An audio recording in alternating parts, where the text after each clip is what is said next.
მე ხო ბლოგერიც ვარ და შესაბამისად თუ კი რაიმე ხდება ქვეყანაში, თუ კი რაიმე ხდება რაღაცა ისეთი, სადაც მე არაპოპულარულ აზრს ვიძახი, ანუ აზრის უკან რა დგას, იმაზე არ ხარჯავენ დროს, რომ დაფიქრდნენ დავუშვათ, აი ეს აზრი მე საიდან შეიძლება და ანუ გარემოებებს არ ითვალისწინებენ.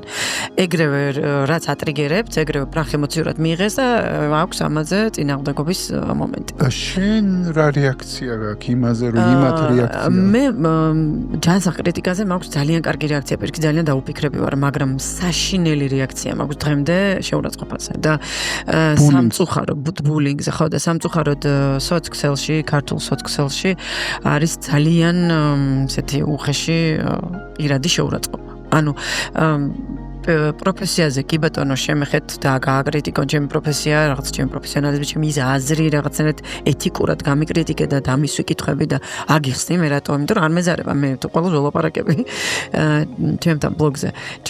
შემოსული არც ერთი კითხვა არ შევა უპასუხო სხვათა შორის ჩემთან და ეგრევე რომ მაყენებ შეურაცხყოფაზე რაღაცა, ნუ ამაზე სამწუხაროდ ვერ გამოვიმუშავა იმუნიტეტი და არ ვიცი ამაზე ზოგადად შეიძლება თუ არა ადამიანმა იმუნიტეტი მე მგონია რომ ბლოგერობა არის ხო ამეც მომივიდა სიტყვა ინგლისურად გავჩერდი სპეციალურად upside downside-ის მომიდოდა.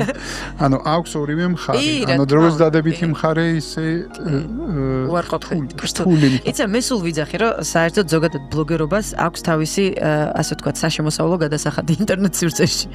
აი ეს არის ჰეითერები. ეს არის შენი ტაქსი, რასაც უხდი ამ შენს იმ პოპულარობას, პოპულარული ძალიან მაღალი სიტყვა, მაგრამ ყოველ შემთხვევაში აი ჩემს სფეროში ცნობადობის ამაღლებას. ამის გადასახადი მოყვება.